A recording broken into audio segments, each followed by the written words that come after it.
Yes, people, it's time for a Liverpool versus Arsenal combined 11. Now, those that have been watching me for some time, you know I do not like combined 11s.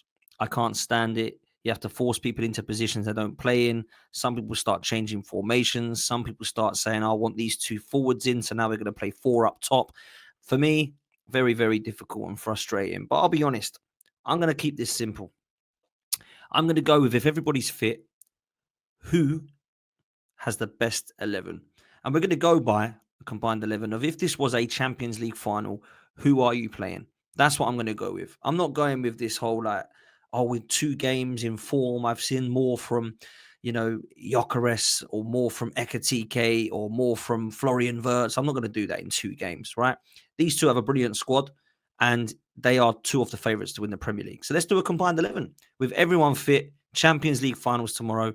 Who am I putting out there? Let's start in goal. Now, I think this goalkeeper is probably still the best or one of the best in the world. He's certainly, in my opinion, the best goalkeeper in the league. I am, of course, talking about Alisson. Alisson goes in 100%. He's better than David Raya. Now, David Raya deserves a mention. It's not like we're comparing Alisson to some absolute scrub here. In my opinion, Alisson has shown more over the years that he is an experienced goalkeeper that, in my opinion, could be classed as world class. He could be one of the best, along with the Courtois of this world. I think he's right up there. So for me, Alisson gets in ahead of David Raya. At right back, well, look, Trent Alexander-Arnold would have had a shout, but he's now gone. It has to be Jurriën Timber. It absolutely has to be Jurriën Timber. He is definitely at right back. He's ahead of Jeremy Frimpong. He's ahead of Conor Bradley. For me, I absolutely believe now he is one of, if not the best, one-on-one defenders at fullback in the Premier League. So Jurriën Timber goes in at right back. Left back's a difficult one for Arsenal because we don't quite know who's going to be playing there. At the moment, we're in favour with Calafiori. Lewis Skelly can play there. Sometimes Ben White can play at right back and Timber can play at left back, and I could have made a case for both of those. However, I'm going to be fair. I think the best Premier League left back last season was Kirkes. He's now at Liverpool, so I'm going to go with him at left back. Defensively, maybe there's a vulnerability there. Maybe there's frailties, but certainly going forward, no doubt he's the best. I think he's an old school left back. He goes bombing down and up and down that left-hand side touchline as well. So for me, I go Kirkes left back. The centre-back pairing is really difficult for me. I've got to go with who I think is the best individual because if I went for a partnership, it would be Saliba and Gabriel. Kanate doesn't get a mention in this. I don't think he's anywhere near the other three. So it is picking 2 out of 3. Van Dijk, Saliba, and Gabriel. The one I have to put in is Van Dijk. I think he still is the best Premier League centre-back.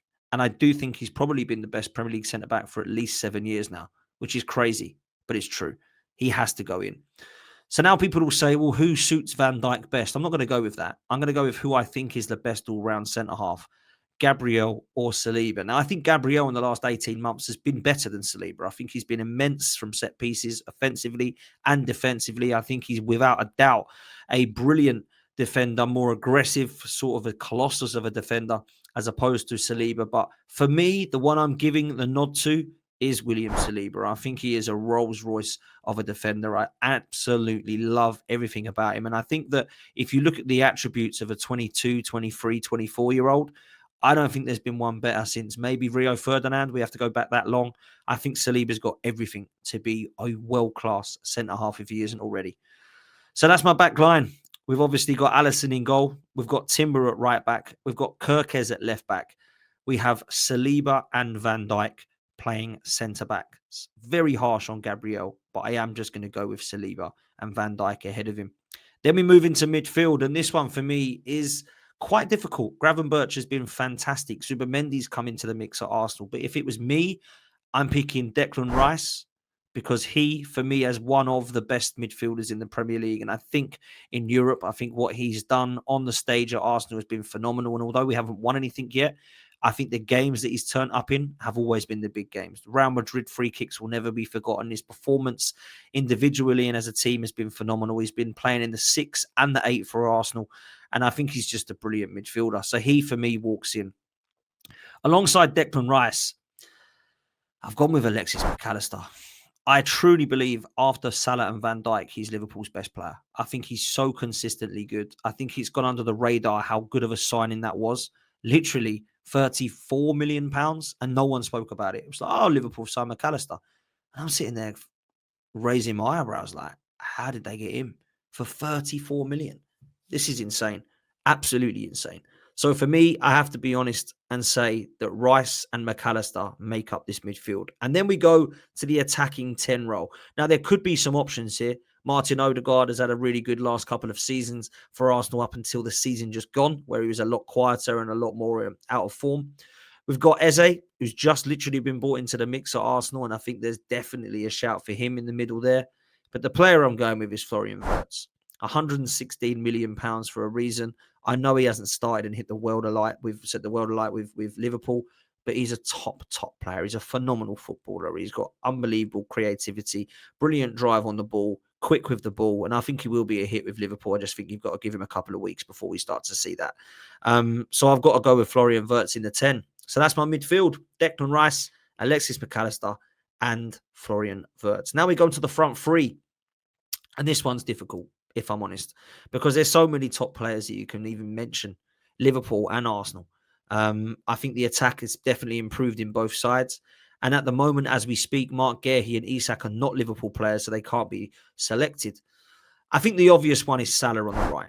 I think Mo Salah will probably go down as the right wing in Premier League history now. And I think if you was to do a Premier League combined 11 of all time, I think he will probably get in on the right-hand side with Cristiano over on the left. And I know people will be shouting at Beckham and Giggs, and maybe there's some other names mentioned. But for me, I think Mo Salah is criminally underrated.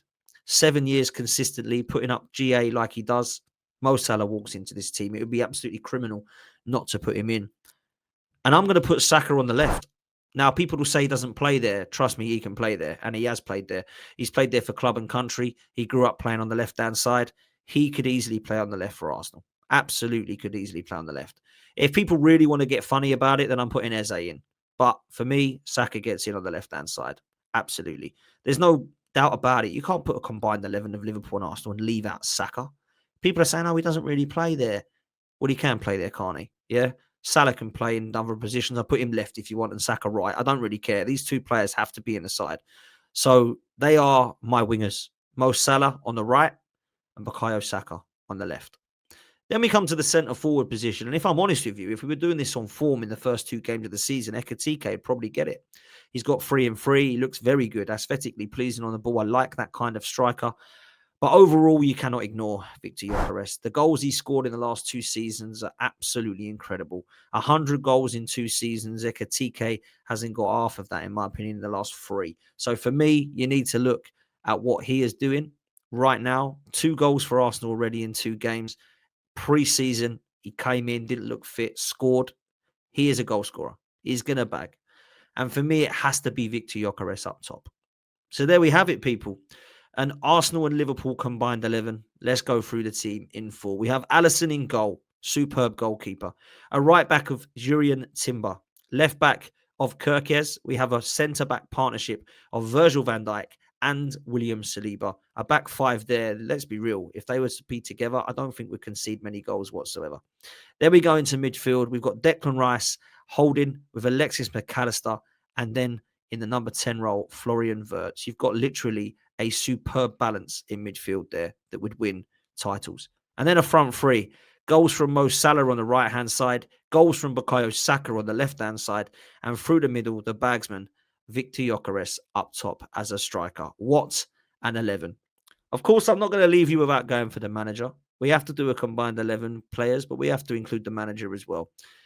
I'm going with Arne Slot. It won't be a shock. It won't be a surprise. Mikel Arteta is yet to get this team across the line. Arne Slot has done it first time of asking.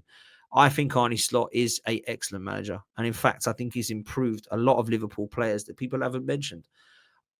I can only go for the manager that's got us across the line. And it is not Mikel Arteta, unfortunately. The manager that got the team across the line was Arne Slot. So therefore, he is the manager that I'm picking in a combined 11. Listen, I hope you've enjoyed this one. Make sure you do me a favor. Make sure you click like. Make sure you hit subscribe. And make sure you're following our sponsors of the day, which, of course, is Match Bingo. QR code is on screen. Link is in the description. Make sure you've got your cards for this match day, Liverpool versus Arsenal. And come on, you Gunners. We'll see you on the next one. We're out of here, people.